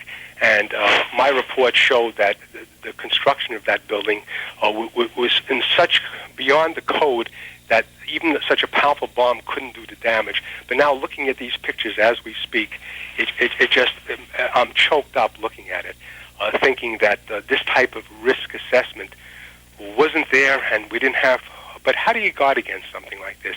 This means that you have to put a perimeter around New York in terms of flight pattern, in terms of having jets ready to shoot down planes that they're going into buildings. I mean, this opens up a new level. This is ratcheted up a new level in the annals of terrorism and what we face here as a country and as a civilization worldwide. I mean, people were looking what was going on in the Middle East and not understanding the nature of the fear that people were going through on both sides. And now this to be visited here in the United States, in the capital of the world, the crosswords of the world, with the symbol of American capitalism and American might just in ruins, brings a tear to an eye. I mean, think of the humanity that's lost in this type of thing, but think in terms of what it's going to do to us as a country. I mean, what type of procedures will we have to put into place? What protocols will we have to put into place at our airports, at our borders to protect against this? There'll be a human outcry about security that has never existed before in this country. This is just monumental. This is something that happens and you're in history and you don't realize that the world is going to change after an event such as this. I can't see America going back to where it was in terms of not looking at security, not looking at the intelligence gathering, not looking at our ability to protect ourselves. This now is on the front page. It removes everything off. Every other story is gone. This is something that is going to be with us in the decades to come. Dr. Kushner, if I might interrupt you, thank you very much. Please, will you stand by, because I want to ask you some more questions, but we need, for those, please stay on the line. The people that are just tuning in, we need to just reiterate and give them a bit more information here, because there have been a couple of recent developments that we need to tell people about. One of the most startling is the fact that we now only see one tower of the World Trade Center Twin Towers standing. We've gotten word that One World Trade Center has either partially or fully collapsed. Well, it looks like a partial collapse. Yeah. We can still see below the smoke. This is actually tape. Okay, this is actually tape, however, and this is, you are now witnessing That's the collapse right there. There it is. Obviously, that structure weakened by the aircraft that we saw fly into it, over an hour ago now. That was the second tower. That was the second one, but it was hit much lower. It was a good 30 stories down, something like that. It was about double the ways down from the from the first of the world towers.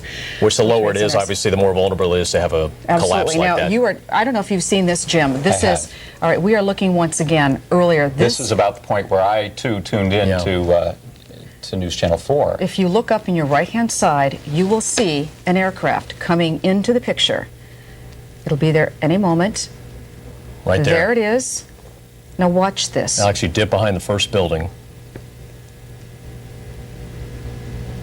And there it is. So it goes around behind that building and comes in from the left side, it appears. It crossed over the Hudson. Right. And we have had eyewitnesses who have watched that aircraft. They told us it appeared to be a good size. They compared it to the size of a shuttle, like the Boston or Washington shuttle. And indeed, an aircraft was hijacked in Boston earlier this morning, and the FBI knew that because of some radio transmissions that came to them.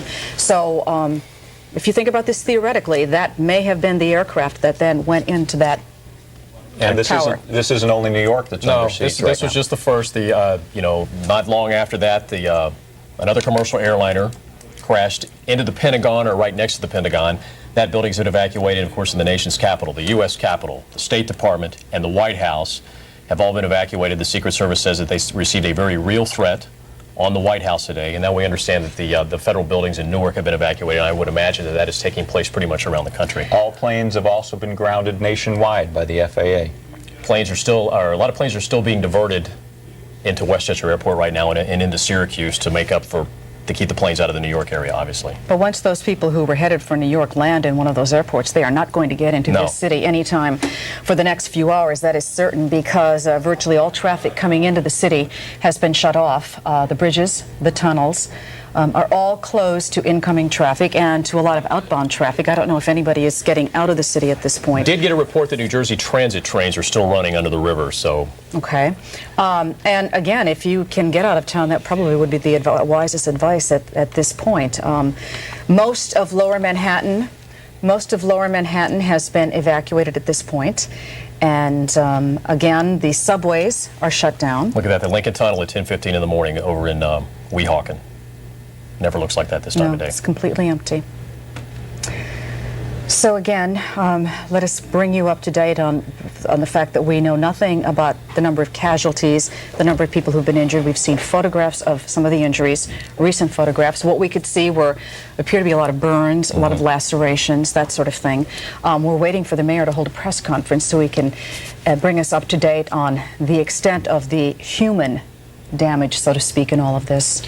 During this, the period that followed the initial impact on the World Trade Center, the FBI did get word, as I understand it, in some sort of coded message perhaps, that there had been a hijacking, at least those are the reports, from the plane involved, one of the two planes involved, we presume, that then made its way directly into the World Trade Center tower. And of course, we heard President Bush a short time ago call this a terrorist attack. That was before the attack on the Pentagon. Yes. Called this a terrorist attack and promised a full-scale investigation to find out who is responsible and to bring them to justice. Jane, right now we have our Government Affairs reporter Melissa Russo on the telephone. Melissa, are you there?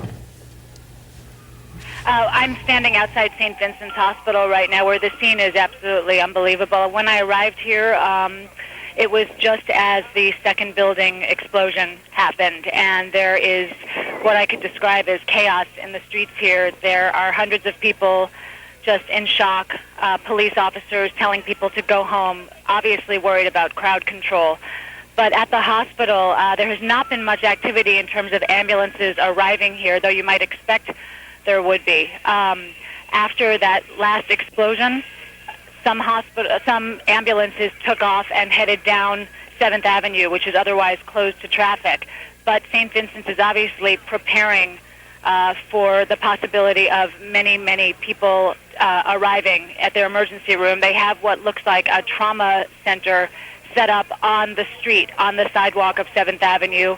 Dozens of stretchers, hospital personnel, nurses, with hospital equipment, IVs, out on the street, awaiting the inevitable, people in need of medical care. It's very disturbing. So Melissa, what you're telling us is that you have not seen the number of people that you might expect to be there after an explosion of this magnitude. That's right. I've only been here for about, I would say, 20 minutes, 25 minutes, but we've seen a couple of ambulances come in. As I said, after that last explosion, I saw some more ambulances race out of here and head down 7th Avenue. But they're obviously preparing for people to be brought here on full alert. They have, as I said, dozens of nurses, nurses' aides out on the street outside the ER on 7th Avenue and 12th Street, stretchers lined up on the street. They're just waiting for people to be coming in, obviously in need of treatment. And we're looking right now, Melissa, at some tape that we saw earlier of a woman being taken for medical treatment. It did appear that she had some burns. This is some very... And we are told that there have been some patients brought here. They probably arrived before I got here. We don't have numbers. We're waiting for a briefing from the hospital. The public relations person from St. Vincent's Hospital did come downstairs and alert the members of the press who are here that as soon as they have an update, they'll bring it to us. But obviously they're overwhelmed with preparing for, an all-hands situation here at the hospital. Melissa, isn't it true that the Emergency Management Office of the City of New York is located in the World Trade Center? It's located at 7 World Trade Center, not in one of those two buildings. But of course, it crossed my mind as it crossed yours that this is the place that was set up. The nickname for it was the bunker. It was supposed to be a place that would be shielded from any kind of emergency situation where the mayor and top emergency workers would be able to get together in case of this type of emergency. I have not spoken to the mayor's office yet this morning. I don't know where they are working, but it is in 7 World Trade Center, which is on the north side of VC Street, on the other side. However, it's very close. I mean, right across the street from those towers. I would be almost surprised if they felt safe to be there, although I don't know what it looks like on the ground at that part of the city right now. And Melissa, we would assume that what you are seeing in the way of preparedness at St. Vincent's is being repeated at hospitals throughout Manhattan. I would imagine it is. I mean, you can only think the worst in this kind of situation. Obviously, hope for the best, but there's certainly, I'm sort of surprised that we're not seeing more ambulances arriving here. We are one of the closer hospitals. I mean, there's New York Downtown Hospital, which is right across the street from City Hall, essentially, in Lower Manhattan. And then we have St. Vincent's, which is here on West 12th Street. You're hearing some sirens behind me. Those are some additional police vehicles heading down 7th Avenue right now. Melissa? Yes. If I could interrupt you for a second, there's an urgent on the wire that something has happened at the State Department. A source says, we don't know yet, we hear it might have been a plane. So there's a possibility now that a plane may have slammed into the State Department in the nation's capital. That, of course, was evacuated about 45 minutes ago, so hopefully the people who were inside that building have safely left. There's also information, Jane, on the plane involved, perhaps, in this incident. It appears it might have been an American Airlines flight that was leaving Boston heading to Los Angeles. We're still making... one witness described that as a gray plane on top, and that would be American Airlines. Exactly. Yeah. So, again, let's go outdoors now to Joe Avalar. Joe Avalar, because he is on the scene in Lower Manhattan. What we're standing here is we're in Soho. We're at the corner of Princeton and Worcester Street, and what we're seeing is a lot of what's happening around Manhattan right now. In Lower Manhattan, people were in that area, and they ran as far as they could, as fast as they could. I've got a group of people right here. They were all in offices right close to the World Trade Center. Is that correct, sir? That's right. Right across the street at 130 Liberty Street. You heard the explosion, and then what did you do? We heard the explosion, and we didn't know if it was a earthquake or whatever. And they came on the PA system and said it was a bomb, but then we heard it was a plane. So then we went back upstairs because we thought everything was okay. And then we actually didn't see the second plane, but we saw the explosion hit the other tower, and planes just came flying towards us. And that's when you ran? That's when we went to the other side of the building and then waited to hear from the PA system. Then they said they were evacuating everybody. And then we just walked all the way up Broadway, and glad we did, because a the whole building came down. Just got out of the area as far as possible. And you've been trying to get through on a cell phone too. That's been the other thing people are trying to do. Have you gotten out? No, not at all. Some of us have. Some of you have gotten. You just managed to get a call out on your cell phone. You're just trying to call friends and loved ones. Just wanted to call my husband and let him know that I was all right. This is terribly frightening. Oh my God, it's so upsetting to know that there are all those people that, you know, people come into work early down here, and it's really horrifying. You were in work today. You're still in your work clothes. You evacuated along with all your friends here. Yeah, I was with these guys. We were by the glass and we saw huge pieces of flaming debris fall and the building shook. And then, like he said before, we looped around. We went downstairs, went back up, and then we saw the second plane hit. And then shortly thereafter, we evacuated the building. You stopped here. You turned. It's what everybody's doing all over the city. They get to a spot, they turn, and they watch. And you almost have to watch. Yeah, it's surreal. It's like watching a movie. It is. It's surreal and it's horrifying at the same time. What was that? Yeah, the top of the building. When we turned around, we just saw a big pile in the road because it had just fallen down. The whole thing is gone. And now, of course, number 2 World Trade Center. That's going to go down too. It's gone. And then what we're looking at, spin around, we can see the picture from, this is from where we're standing. We're a good 20 blocks or more from the World Trade Center as we're standing here, and you can see the flames. You see where the hole is, and you can see how the original hole is, which is in the middle of the building. And if you look at it, you can see how the hole has grown. Also the flames below, maybe 10 floors below now, those flames have spread from the original fire. We've seen with binoculars, there have been people out here with binoculars. They've seen people in the buildings. There are still people in that tower. Another ambulance screaming through the area. You were in that area today. Yes, I was on 299 Broadway when I felt a huge vibration. Thought it was an earthquake, didn't know what it was. People were running across the street, barefooted, some crying on the floor, almost like a stampede was occurring. Everybody just ran. This is where I'm at now. I don't know how many blocks I ran. I almost caught asthma by the time I stopped. Lost my cell phone. I can't even call my family right now. And that's the big thing, of course, all the New Yorkers are trying to do. Everybody who is in that area, everybody who's in the city today is trying to get through, either a cell phone or finding a store or something. I did the same thing, trying to call their family, trying to call a loved one, telling them that you're okay. Talk to someone who was in the building, had just gone into one of the World Trade Towers when it all happened. He said from where he was in the lobby, there was a flush of debris and a flush of fire down one of the elevator shafts. He actually was singed, and he was in the lobby. This gentleman here, where are you coming from? I was in the Century 21 building. So you were downtown too? Right. Our office points right at the buildings, and we're so accustomed to seeing people of all walks of life down in the lobby and everything, and every day, and then all of a sudden this happens at 9 in the morning, and fire came out from all sides of the building. And to us, we thought bombs went off or something, but apparently planes went. But it's a very sad time for America. What we're going to do is we're going to turn back to the tower right here. We're going to send it back to you, and of course what everybody is thinking is that our prayers are with the people who are in that tower. Back to you. Okay, thank you, Joe. Get an update on the State Department real quick. Apparently it was a car bomb that exploded outside the State Department. That's according to senior U.S. law enforcement officers. The State Department had been evacuated previous, apparently, to this bomb. So one can only assume that the people that were in that building got out safe and sound. We certainly hope that they did. Let's go to Walter Perez. Walter is downtown in Lower Manhattan. Okay, now as you can imagine, Ralph, it is a pretty frenzied scene out here just a few moments ago. I'd say about 20 minutes ago. We're not sure exactly what it was. We have not confirmed it, but something either exploded or fell off the side of the one building that was attacked and caused a massive plume of smoke. As we turn left, you can see there's a trucks go by that they are spitting off smoke. These were the emergency trucks and ambulances that were near the building at the time that had happened. At that point, it wasn't so much of a frenzied scenario because people were walking away from the building. This entire region has been cordoned off, and people who are working in nearby buildings were told to leave and evacuate the area for obvious reasons, for safety concerns. When that second plume of smoke came up from the ground area, people started running. People were covered in soot.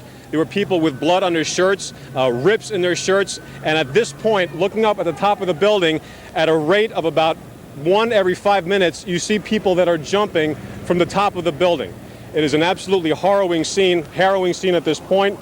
Police officials told us to evacuate the area that we were in. We moved about 2 blocks further, but the scene is very, very similar. Plumes of smoke all around the area, and people not exactly sure what's going on. All the telephone lines are jammed up as people are trying to communicate, not just police to other people, but folks who saw what happened, trying to communicate loved ones and let them know that they're safe. So it's a very hectic situation at this point. As we gather more information and we're sure we're settled where we're supposed to stop, we'll get back to you, because at this point, police are still not sure where we should be. And as you can see, a lot of police activity. They're trying to move the media to a safe area so we can do proper reporting and let everybody know exactly what's going on. For now, back to you. Walter, have they given you any indication? I'm sorry, he can't hear me. All right. We simply do not know who has been hurt and what casualties might have occurred, which is the information that we are. I want you to take a look at what's happening right now. That is a live picture. That's a live picture too. That's World Trade Center 2 has just collapsed. That's the second of the towers to collapse. We are now looking at the collapse of the second of the World Trade Center towers. Again, this is something that we never dreamed we would witness in our lifetime. Let us tell you that to come into this city right now, you will not be able to. The bridges, the tunnels, shut down. Subway lines, trains, pretty much closed. The New York Stock Exchange. Just a moment ago, the entire top of the building collapsed. You can see a massive plume of smoke. People are running away from the area. There are firefighters and there are police trying to evacuate the area as quickly as possible. People who are near the area are in an absolute frenzied situation. The entire top of the building just collapsed. You can see the plume of smoke is coming in our direction. Let's get out of here, Ralph. We're going to leave because the smoke is coming right at us. Obviously, this is a devastating They're moment gone. in our Look at that. history. They're gone. The World Trade Center is no more. We do not know at this point the extent of injuries or casualties, how many people were in these buildings trying to get out. We've seen some gut-wrenching descriptions, witness accounts of people hanging out of windows, jumping, trying to get to safety. You see the obvious.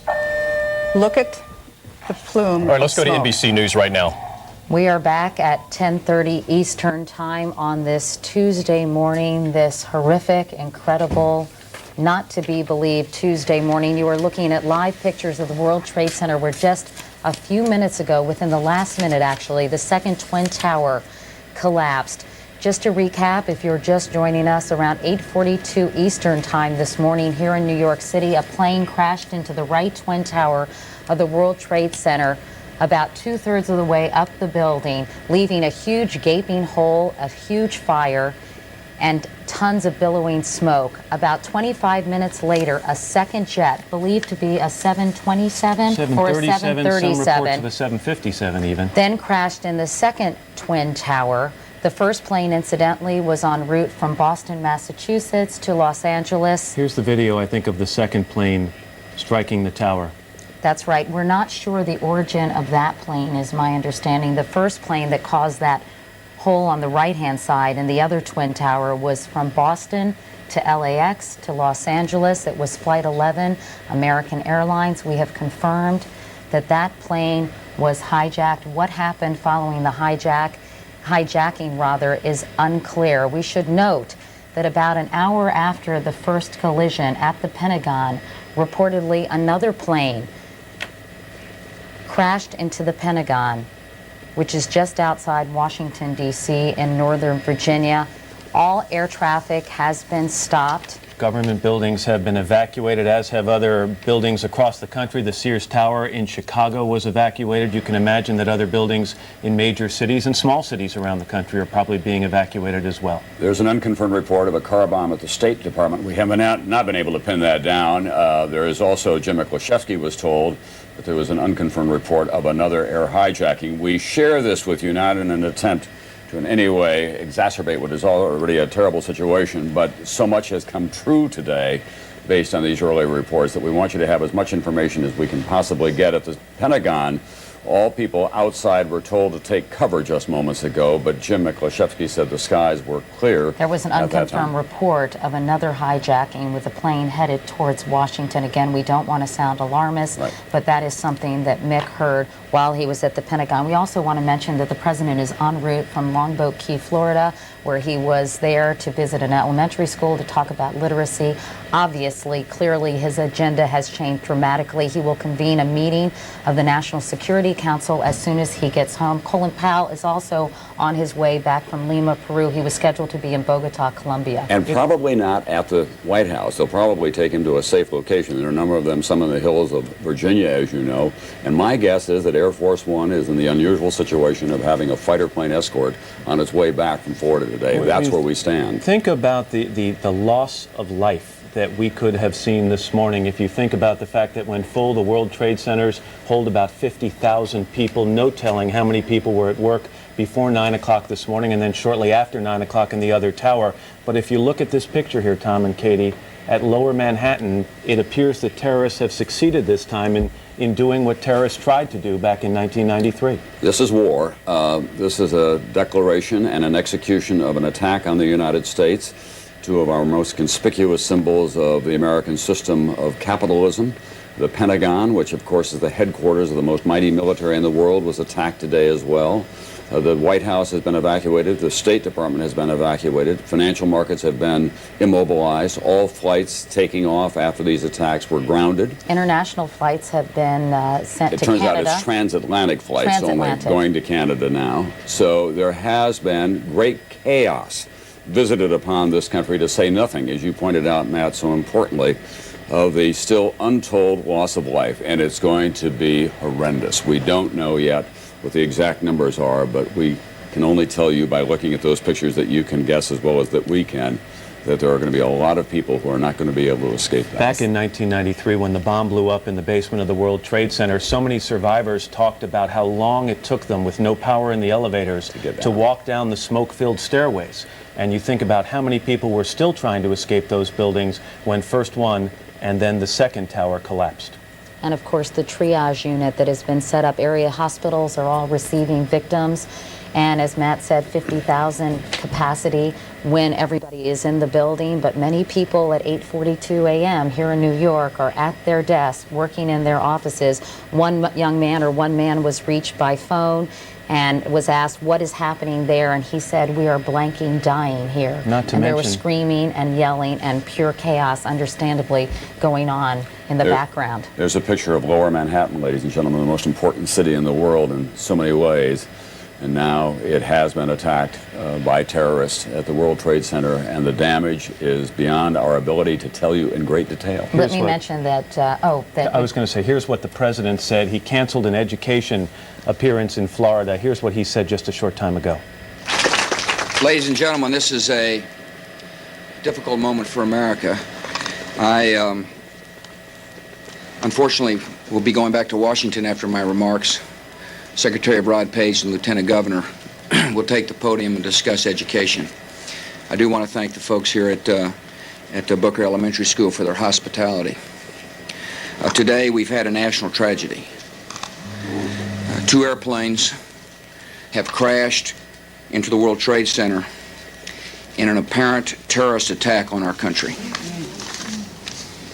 I have spoken to the Vice President, to the Governor of New York, to the Director of the FBI, and have ordered that the full resources of the federal government go to help the victims and their families, and to conduct a full-scale investigation to hunt down and to find those folks who committed this act.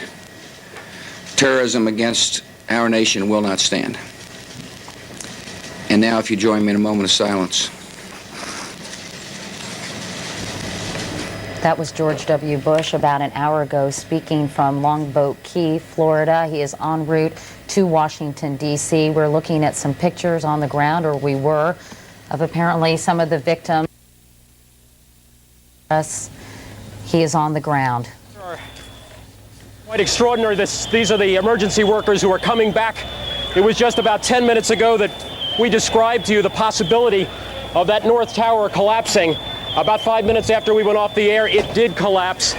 Once again, we have no idea at this point the loss of life. I can only tell you there were hundreds of emergency workers down there, about 5 or 6 blocks. It took probably about, I would say, no more than 50 or 60 seconds for that dust cloud, dust and smoke, to literally make it the 5 or 6 blocks up here and begin to envelop us, at which point we started to move out of the way. There were literally dozens and dozens of firemen who were trying to run past us. In fact, our cameraman even put one of the captains in his car and drove him down to a command post. The people who you see here are pretty much all emergency workers. Many of them that I have seen in the last 2 to 3 minutes, quite frankly, are coming out of here. And remember this, these are professionals. They're coming out of there looking literally stunned, in shock, many of them, struggling for breath, obviously in serious distress. Breathing problems are the biggest problem for those who manage to make it safely out of that area down below us. You can't see much more than a block south of me right now, and the World Trade Center probably stands about 10 blocks south of where I am at this moment. And as you can see now, the dust is beginning to pick up here. It really depends on which way the wind blows as to whether or not we get heavy dust or not. But at this point, I can tell you that in the first few minutes, emergency workers were trying just basically to get out of there, to survive. You could see that written in their faces. The situation was so desperate, they just wanted to get out of there. Now, many of them are beginning to regroup. A couple of them asked me where their commander might be. They're trying to get together and go back in there and try to take care of the people who obviously are in serious trouble. There's no other way to describe it. The language here, at times, if I slip into language which seems a little melodramatic, forgive me, but this is a circumstance which is very, very difficult to describe in many ways without sounding melodramatic. Certainly in more than 20 years of covering horrific events, this is something that I've never seen before. As we say, the emergency workers now beginning to try to gather themselves. Over there you can see a police emergency service unit. They're trying basically now to reestablish some kind of a safe perimeter. And many of the emergency workers basically just happy to be alive. Certainly that picture tells it all. Many of them just happy to be alive at this point, having survived what is an extraordinary event, the collapse of 2 towers. As we said earlier in our report, 110 stories each. I will tell you that what I saw fall had to be at least 40, 50 stories of that building at first. The skeleton was left at about, I would say, the 50 or 60th floor after the shell, after the structure of the building fell down. The skeleton, the steel skeleton, was literally sheaved off, and it took probably about another 30 seconds before the skeleton collapsed into the street. That was the last we saw of the World Trade Center, and that was maybe 10 minutes ago when that final skeleton, the metal skeleton, steel skeleton, collapsed into the street. That was NBC's Pat Dawson again. He's standing about 10 blocks from where the World Trade Center towers used to stand. You're looking at the collapse of one of those towers right now. We now have an AP News alert out of Pittsburgh. Officials at Somerset County Airport are confirming the crash of a large plane just north of the airport. That's about 80 miles southeast of Pittsburgh. Again, officials at Somerset County Airport confirm the crash of a large plane north of that airport, which is located about 80 miles to the southeast of the city of Pittsburgh. We do not know whether that crash of that plane is related to what has become an obvious terrorist attack both here in New York City and in Washington, D.C. at the Pentagon. Matt, we just got a late word that State Department security officials are denying those reports of a car bomb at the State Department. Betsy Stewart is at the C Street entrance and also says there's no sign of a car bomb. Betsy Stewart is one of our producers who's very familiar with the State Department. The building has been evacuated. Top officials are still believed to be in the Operations Center, however. Those are highly secured areas in terms of penetration physically and otherwise. Colin Powell, as Andrea reported earlier, was headed for Lima, Peru, but he's done a U-turn and he's coming back. The president is on his way back. He'll have a National Security Council meeting, we think probably at around 11:30 or perhaps around noon. That is likely to take place either at Andrews Air Force Base or in some more secure location. The White House has been evacuated, especially with this report of another plane going down, this time in the Pittsburgh area. There were planes in the air when the order went out that there would be no more takeoffs, so we don't know how much more damage these terrorists had in mind. Let's go to Bob Hager, who is, of course, NBC's aviation expert. Bob, what kind of information are you getting from your sources? Not a lot, Katie, from the FAA. For instance, they are not talking about any possible hijacks. And normally they can tell when there's a hijack in progress because the pilot, the original pilot of the plane, has various buttons that he can push that set off a code and tell them that there were hijacks. But maybe as a matter of security, they're not saying anything about that. They did stop all takeoffs in the U.S. at 9:25 this morning, and then for pilots that were in the air, the question came up what to do about them, and they were given some discretion to continue on to their destination, so long as it was not the New York or Washington area, or divert to an airport if that's what they wanted to do. I saw the blast at the Pentagon, not the blast take place, but moments after it. I'd been at National Airport trying to get up to New York, and you could see that smoke billowing out of the Pentagon. I can give you a little description of what it's like on the streets of Washington, because it was quite crowded trying to work my way back here to NBC. They have now given not only the White House and those key buildings like the U.S. Capitol, but at this point they've given all federal employees the word to leave their offices and get home. Right. So there are traffic jams in Washington. Okay, Bob, I'm sure you're going to get more information for us momentarily, but first we want to go to Jim Miklaszewski at the Pentagon, who has some more information. Mick? Katie, they're still clearing people away from the Pentagon. Still, security forces believe that there may be another incoming plane headed in the Washington region. But there was a very telling, dramatic moment just a second ago when a U.S. Air Force F-16 flew very low level, did a wide sweeping turn around the Pentagon and back over Washington. And as one Air Force officer standing near me said, "My God, they're now flying air cover over Washington." A very dramatic moment, a milestone in what Tom has already described as a declaration of war, terrorist war against the U.S. Katie? Let's go back and show you the pictures of Lower Manhattan, where the situation only gets worse, not better. That is the financial district of the world. It's also a residential area and a great commercial area. Both Twin Trade Tower buildings now have collapsed onto the ground. There is an untold loss of life. The ripple effect goes on with all the smoke and dust that is spread out across that very densely populated area. It goes down below ground as well as in the high-rise buildings there. There are many residential structures in that area as well. Some heroic rescue workers were down there trying to get people out of the building when the first building came down, and then the second building did as well. Without any sound and looking at this, there is a kind of a surreal quality. But that is the epicenter of a great, great national tragedy and a great loss of life. No question about it this morning. We're talking about people who were hurt, perhaps killed in this blast. Many of them have been brought to area hospitals, including St. Vincent's Hospital. Bob Bazell is there. Bob, what's the latest? Well, Katie, ambulances continue to stream in. Several New York City streets have been closed. Major avenues have been closed off so that ambulances can continue to come in. In addition, the New York City subway system has now been closed down, and several buildings that were not involved in the World Trade Center area have been shut down, and people have been told to go home, but a lot of them are just wandering aimlessly on the street. Many people openly weeping and hugging each other. This is clearly is a time that, as Tom described, is very close to the beginning of a war. And but the casualties do keep coming in: burns, smoke inhalation, very severe. And again, all the medical people that I've talked to say this is just the tip of the iceberg. We expect casualties to be coming in all through the night and way into tomorrow and beyond. Bob, if you could just stand by for a moment, because we have this report from AP that I'm just simply going to read. A large plane crashed Tuesday morning just north of the Somerset County Airport, about 80 miles southeast of Pittsburgh. Airport officials said the plane, believed to be a Boeing 767, crashed around 10 a.m. about 8 miles east of Jennerstown, according to County 911 dispatchers, WPXI-TV reported. The crash came the same morning that terrorists crashed two planes into the World Trade Center in New York City, and the twin 110-story towers collapsed.